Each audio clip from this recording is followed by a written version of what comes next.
বাংলাদেশের প্রাক্তন প্রধানমন্ত্রী শেখ হাসিনা ও প্রাক্তন স্বরাষ্ট্রমন্ত্রীর মৃত্যুদণ্ডের নির্দেশ। ইউনূসের শাসনে বাংলাদেশের বিচার ব্যবস্থার কি প্রহসনে পরিণত হচ্ছে?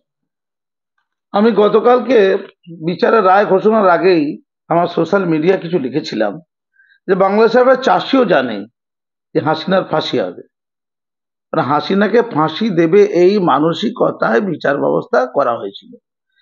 এই যে আন্তর্জাতিক ট্রাইব্যুনাল কোর্ট বলা হচ্ছে, সেই আন্তর্জাতিক ট্রাইব্যুনাল কোর্টে যে সিদ্ধান্ত কি হবে আমরা সবাই জেনে গেছি যে ফাঁসি হবে, ফাঁসি দিতে হবে। তাই মানে ফাঁসির আসামি তাই নয়, ফাঁসি দিতে হবে, তাই বিচারের আয়োজন করা, এটা বোঝা গেছে। এখন এটা একটা কালচারে দাঁড়িয়েছে। আমি বাংলাদেশের মানুষের জন্য ভাবি, ওদের কথাও একটু কেমন আবেগমথিত হয়ে যাচ্ছি। ওরা একটা গান গায় বড্ড, শ্রদ্ধা করে দেশকে ভালোবেসে, একটি বাংলাদেশ তুমি জাগ্রত জনতার, তুমি বিশ্বের বিস্ময়, তুমি আমার অহংকার। বাংলাদেশিদের তো অহংকার করারই কথা ছিল। দেশকে স্বাধীন করতে গিয়ে কিভাবে লড়তে হয় তারা তো বিশ্বকে দেখিয়েছিল একদা। হ্যাঁ, আমি 1971 সালের কথা বলছি, সেই মুক্তিযুদ্ধ। 25,000 প্রাণ দিয়েছিল, প্রায় লক্ষ লক্ষ নারী ধর্ষিতা হয়েছিলেন, কত শিশু মারা গিয়েছিলেন। এত ধর্ম এক হওয়া সত্ত্বেও পাকিস্তানি হানাদার বাহিনী যে নৃশংসতা বাংলাদেশে চালিয়েছিল, প্রথম দ্বিতীয় বিশ্বযুদ্ধ বাদ দিলে তার নজির পৃথিবীতে মিলাভার। এই ঘটনা তো বাংলাদেশের মানুষ ঘটিয়েছিল। ওদের বেনটের সামনে ইট নিয়ে লড়াই, পাঁচ নিয়ে লড়াই, সাধারণ বাংলাদেশি হেরে শেষ হয়ে যেত, নিশ্চিহ্ন হয়ে যেত। কিন্তু জয়লাভ করেছিল বাংলাদেশ 1971-এ। আমি একটু দূর থেকে যাচ্ছি আলোচনায়। কেন? হ্যাঁ, তার একটাই কারণ, ওদের অনমনীয়তা, ওদের দেশপ্রেম, ওদের প্রতি অত্যাচার। বঙ্গবন্ধু মুজিবুর রহমানের যে ব্যক্তিত্ব, তার যে নেতৃত্ব, তিনি ভারতেই পড়াশোনা করেছেন, তিনি মৌলানা আজাদ কলেজে পড়তেন, আমিও মৌলানা আজাদ কলেজের ছাত্র। তিনি বেকার গভর্নমেন্ট হোস্টেলে পড়াশোনা করেছেন, আমিও সেই হোস্টেলের ছাত্র। কোথাও একটা মিল আছে। তার ঘরটাকে আমার নেতৃত্বেই আমি ছিলাম, ওই ওখানে মিউজিয়াম করা হয়েছে, 24 নম্বর রুমটা বেকার গভর্নমেন্ট হোস্টেলে। আমি তো সাক্ষী। তার মূর্তি ভেঙে ফেলে দিচ্ছিল এখানকার মৌলবাদীরা, আমি রুখে দাঁড়িয়েছিল, আমি এবং আমরা প্রেস কনফারেন্স করেছে কলকাতা প্রেস ক্লাবে। এখনো মূর্তিটা আছে, ভাস্কর্যটা। অনেক কাহিনী, অনেক ইতিহাস। আমার প্রশ্ন এই জায়গাতে, বঙ্গবন্ধু যে বলেছিল আমাদের দাবায় রাখা যাবে না, তাদের দাবায় রাখা হচ্ছে স্বাধীন ভারতবর্ষ। ভারতবর্ষ যদি না থাকতো, বাংলাদেশ কিন্তু ওই বেল নিয়ে আর লাঠি নিয়ে বেনটের সামনে দাঁড়াতে পারতো না। হাজার হাজার ভারতীয় সেনাবাহিনী মারা গেছে, অনেক অর্থের ক্ষতি হয়েছে ভারতের। ভারত বাংলাদেশের পাশে ছিল, তৎকালীন পূর্ব পাকিস্তানের পাশে ছিল, বিপুল যুদ্ধ পাকিস্তানের সাথে জয়লাভ। সে হাসিনা ভারতকে ভালোবাসে, হাসিনা ভারতকে বন্ধু রাষ্ট্র দেখতে চেয়েছে। তার আগে তার বাবাও দেখতে চেয়েছিল। ইন্দিরা গান্ধীর সাহায্য না হলে কখনই এই স্বাধীন বাংলাদেশ তৈরি হতো না। 25 লক্ষের জায়গায় 50 লক্ষ প্রাণ দিলেও তৈরি হতো না। চরম পরম সত্য। সেই বঙ্গবন্ধুকে হঠাৎ করে এই খুনেদের দল, আততায়ীর দল, বিরোধী পক্ষ, বাংলাদেশের বিরোধী পক্ষ সব ভুলে গিয়ে কিছুদিন পরই ক্ষমতা আসার, গোটা পরিবারকে গুলিতে ঝাঁঝরা করে দিয়েছিল। হাসিনা বেঁচে গিয়েছিল। এখন বাংলাদেশ চাইছে যিনি মুক্তিযুদ্ধের পুরোধা, সেই হাসিনার পরিবারের শেষ বাতি, বঙ্গবন্ধু মুজিবুর রহমানের পরিবারের শেষ বাতি, হাসিনাকে কবরে ঢুকিয়ে ওই মুক্তিযুদ্ধের চ্যাপ্টারটা ক্লোজ করতে। তাহলে এর জন্য একটা ব্যবস্থা করা হয়েছিল। হ্যাঁ, আমি মানি হাসিনার অনেক ত্রুটি ছিল, আমি মানি এটা। কেউ যদি ভারতবর্ষের বলে না না না হাসিনা প্রতি সীমাহীন অত্যাচার, আমি বলবো ত্রুটি ছিল তো। বাংলাদেশের সাধারণ মানুষ হাসিনাকে মেনে নেয়নি। আমি ছোট্ট একটা উদাহরণ দিই, যে উদাহরণটা দেওয়াতে 25 লক্ষ লোক একটা পোর্টাল দেখেছিল ওই যখন হাসিনা চলে এসেছিল। কি উদাহরণ? তার স্বৈরাচারের উদাহরণ দিচ্ছি। পদ্মা সেতু তৈরি হয়েছে টাটকা, বছর 2-3 আগের কথা বলছি। আমি বাংলাদেশে গিয়েছিলাম, আমি একটা কারো করে পদ্মা সেতুর উপর দিয়ে ঢাকা থেকে বরিশাল যাচ্ছিলাম। ঢাকা থেকে বরিশাল আমার ইচ্ছা ছিল যে পদ্মা সেতুটা দেখবো। হঠাৎ করে পদ্মা সেতু ঢোকার আগে দেখলাম বিশাল লোকের লাইন, মানে গাড়ির লাইন। জিজ্ঞেস করলাম কি ব্যাপার, কি করে যাবো আমরা? বলছে হাসিনার ছেলে, তিনি বিদেশ থাকেন, তার ছেলে নাকি পদ্মা সেতু দেখতে এসছে। তখন বাজে কটা? 10:30 11টা। সেজন্য সমস্ত গাড়ি আটকে দিয়ে হাসিনা তার ছেলেকে 1 ঘন্টা ধরে পদ্মা সেতু দেখাচ্ছে, টানা 1 ঘন্টা। এটা আমরা এই ভারতবর্ষে মমতা ব্যানার্জি যতই স্বৈরাচারী হোক, এটা মমতার থেকেও আশা করি না, আর নরেন্দ্র মোদী সাহেবের থেকে তো আশা করি না, কল্পনাই করতে পারি না। এটা বাংলাদেশে কিন্তু এই স্বৈরাচার দেখেছি, এই উদ্ধত দেখেছি, এই আত্মম্ভরিতা দেখেছি। আমি অবশেষে ক্রুদ্ধ হয়ে গিয়ে জানাই তার ওই পুলিশ বাহিনীদেরকে যে আমি কাজী মাসুম আক্তার, ভারত সরকারের পদ্মশ্রী অ্যাওয়ার্ডী, আমি দাঁড়িয়ে আছি আমার সপরিবারে, আপনি জানান একটু যে আমি কিন্তু ভারতে গিয়ে নিউজ করাবো এই বিরুদ্ধে আর কি, কিভাবে স্বৈরাচার বলে। বাকিদের বললাম আপনারা চুপ আছেন কেন, কথা বলছেন না? অনেকগুলো গাড়ি, হাজার হাজার গাড়ি দাঁড়িয়ে আছে, বুঝতে পারছেন? 1 ঘন্টা দাঁড়িয়ে থাকলে কি হয়? তখন বলছে স্যার আমরা কথা বলে এখানেই গুলি করে মেরে দেবো। আর ভয় কুকুরে থাকি। বাংলাদেশের আম জনগণ তারা কিন্তু সবাই বিএনপি বা জামাত ইসলামী নয়, এমনি লোক, সাধারণ লোক। হাসিনা কিন্তু এই পরিস্থিতি তৈরি করেছিল, কারো প্রশ্রয়ে, বা আমাদের যেমন বাংলায় প্রশ্রয় চলছে না, প্রশ্রয় আর তৈরি করেছিল। ভুল ছিল অনেক, প্রচুর লোককে কু করে মেরেছিল। আমি বলার পরিপ্রেক্ষিতে পরবর্তীকালে আমাকে জানায় স্যার বলছি ওরা দ্রুত ফাঁকা করে দেবে। পরবর্তীকালে 5-7 মিনিটে বোধহয় যখন ছেড়ে দিল, সব লোক আল্লাহর কাছে হাত তুলে দোয়া করছিল আমার জন্য, স্যার আপনি না থাকলে আমাদের আরো দাঁড়িয়ে থাকতে হতো। সেই দিনটা মনে আছে, তার ভিডিও আছে আমার কাছে, প্রমাণ আছে আমার কাছে ঘটনা। আমি তখনই বুঝেছিলাম হাসিনা কি জিনিস, মানুষ কত ক্রুদ্ধ। ওখানে তো সুন্দরভাবে ভোট হয়নি, ওখানে ভোটটাকে হাইজ্যাক করা হয়েছে, ভোটই হয়নি ওখানে, ভোট গণতন্ত্র রক্ষিত হয়নি ওখানে। আমি জানি এটা, প্রচুর লোককে গুম করে দেওয়া হয়েছে, কু করে একদম জানি। স্বজন পোষণের চূড়ান্ত জায়গা চলে গিয়েছিল, দুর্নীতির চূড়ান্ত জায়গা। হিন্দুরা নিরাপদ ছিল না, তার সময় মৌলবাদকে সে কোনোভাবে আটকাতে পারেনি। অনেকে দাবি করে বঙ্গবন্ধু নাকি মানে মৌলবাদের সাথে কোথাও কোথাও সোহরাবুদ্দির সাথে ভাব করেছিল, আপোষ করেছিল, ইত্যাদি ইত্যাদি। আমি সব বিতর্ক যাচ্ছি, ইতিহাস না। কিন্তু তার ভারত প্রেম ছিল, হাসিনারও ভারত প্রেম ছিল। আমেরিকাকে সুযোগ দিলে হাসিনা এই দুর্দশা হতো না। আমেরিকাকে যদি হাসিনা সুযোগ দিতে দেয়নি, ভালো দিক কিছু আছে, খারাপ দিকও আছে। সবটা মিলিয়ে যখন ইউনূসের উত্থান ঘটলো, সব হতে পারে, মানুষের ক্ষোভ হতে পারে। শ্রীলঙ্কাতে দেখেছি, আমরা দেখেছি, নেপালে দেখেছি উত্থান, গণবিক্ষোভ, গণরোষ দেখেছি তো আমরা, বাংলাদেশেও দেখেছি।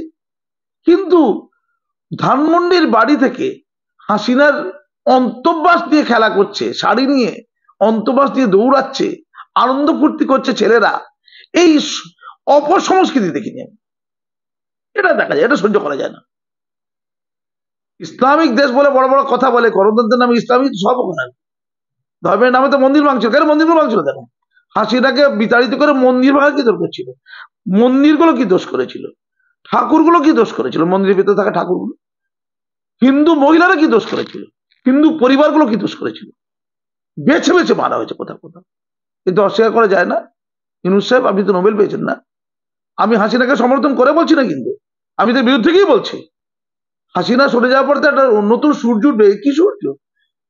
এ তো অন্ধকারের চেয়ে ভয়ঙ্কর সূর্য, এ কি আলো, এ তো বিভীষিকা উঠলো তো। আমি বিস্ময়ের সাথে দেখলাম বিশৃঙ্খলা কাকে বলে, নিরীহ লোককে ধরে ধরে মারছে। আওয়ামী লীগ করলে কি গণহারে মারা যায়? মারা যায় না, মারা হয়েছিল। সাম্প্রদায়িক বিদ্বেষ চলছে, এ কি চলা যায়? কাঁধে কাঁধ দিয়ে তো হিন্দু মুসলিম লড়াই করেছিল মুক্তিযুদ্ধের সময়, টার্গেট তো বেশি করে হিন্দুরা ছিল, কিন্তু অস্বীকার করা যায় না। তখন তো 4 থেকে 5% হিন্দুকে এই বাংলা চলে আসতে হয়েছিল। স্বাধীনতার আগে 28% ছিল হিন্দু। কোথায়? এই এখন যা বাংলাদেশ বলা হচ্ছে, বাংলাদেশের ভূখণ্ডে 28%।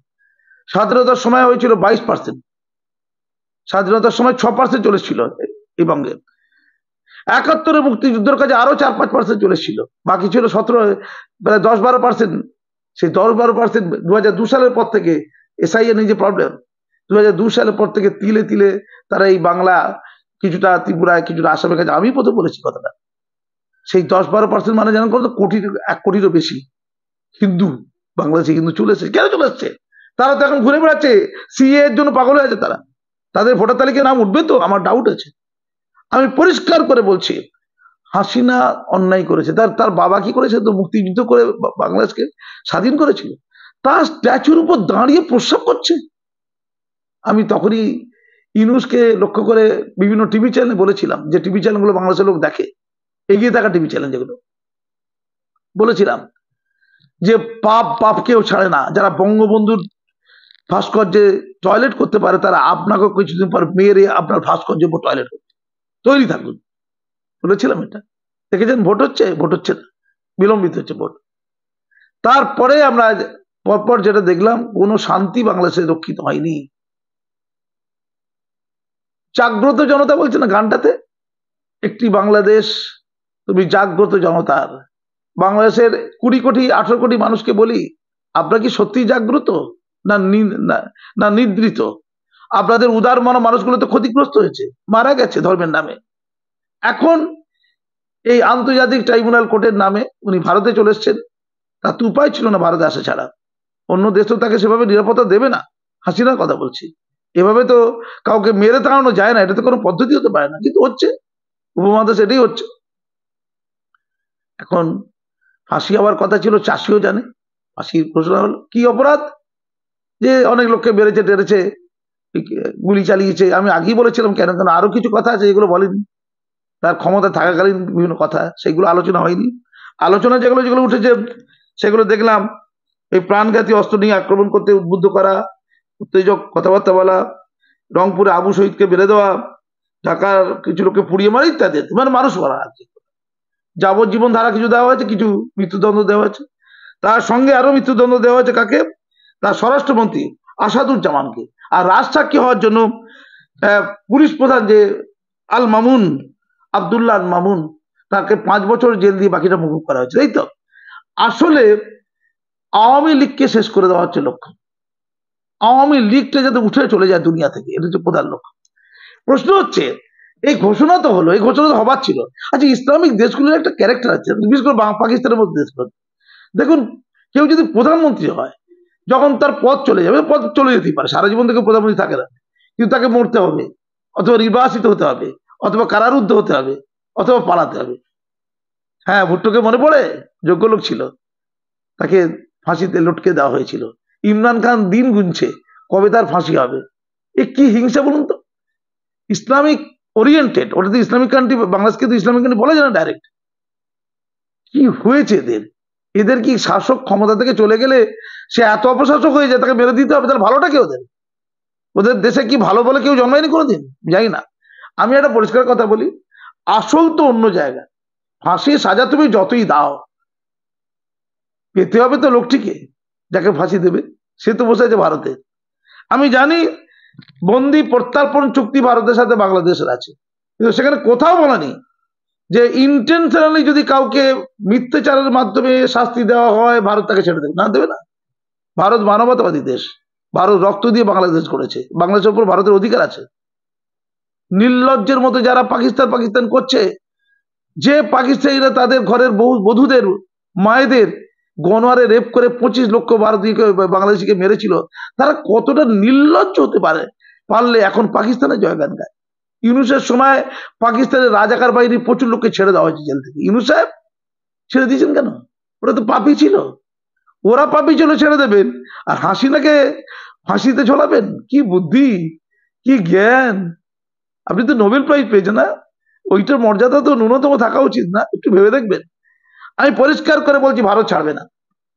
ভারতের এটা হবে ক্রেডিট।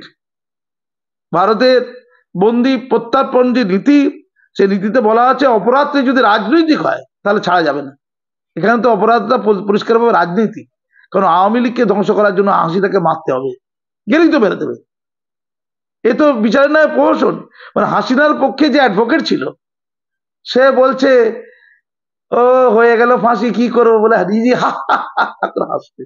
দুনিয়ায় নির্লজ্জতা তো সীমা থাকে, এমন নির্লজ্জতা দেখা যায় না। ফলে হাসিনা ভারত থেকে যাচ্ছে না, ফাঁসিও হচ্ছে না, ডামাডোল চলবে, বাংলাদেশে অস্থিরতা বাড়বে। বাংলাদেশে যারা জাগ্রত জনতা দাবি করছে, সেই জাগ্রত জনতা ছাত্র সমাজের কাছে আমার দাবি যে আপনারা সুস্থভাবে ভোট করান, আওয়ামী লীগকে ভোটে সংযুক্ত করুন।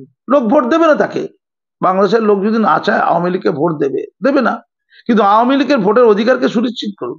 তারা ভোট দেবে, তারা নির্বাচনে অংশগ্রহণ করবে, বিএনপি করবে, জামাত ইসলামী করবে, আওয়ামী লীগ বাদ যাবে কেন? সবাই নির্বাচন করে যোগ্যতার সাথে যোগ্য লোককে বাংলাদেশের তক্তে বসান। আর হাসিনার, তার পরিবারের, তার পিতার যে অসাধারণ ভূমিকা, বিশেষ করে তার পিতার, আপনারা তো মনে পড়ে টয়লেট তো করেছিলেন না, ভুলে গেছেন কি? ওটাকে কি বলে? হাসিনা দোষ করে তার বাবার দোষ? হাসিনা যদি কোনো দোষ করে থাকে, তার সম্মানীয় বাবা, যাকে বঙ্গবন্ধু বলা হয়, তার ভাস্কর্যে টয়লেট করা যাবে? এই উত্তর বাংলাদেশের বাসীর থেকে চাইছে, আমি বাংলাদেশ বাসীর থেকে চাইছি। এটা পরিষ্কার বলছি, ভোট করুন। ভোট করে এই আন্তর্জাতিক ট্রাইব্যুনাল নামে গোল গোল কথা যেটা আছে, পুনঃমূল্যায়ন করে পুনঃবিচার হোক, হাসিনা বিচারে সংযুক্ত হোক, তার বক্তব্য সে বলুক। বিচার এক পেশে হয় না। এক পেশে লোক বলে গেল বিচার হয়ে গেল, একে অবিচার বলে, পাপ বলে। সুন্দরভাবে বিচার করুন। হাসিনা ত্রুটি থাকলে সে তার জন্য যা যা শাস্তি আইনানুগভাবে হোক, আর ত্রুটি না থাকলে তাকে ভোট রাজনীতি থেকে সরিয়ে দিন। ভোট রাজনীতির মাধ্যমে মানুষকে বাঁচান, বাংলাদেশকে বাঁচান, ভারতের সাথে সুসম্পর্ক রাখুন। ভারতীয় পণ্য বয়কট করলে আপনারা মানুষ হবেন না, আপনারা দরিদ্র থেকে দরিদ্রতম হবেন, দরিদ্রতর হবেন, নষ্ট হবেন। ধন্যবাদ।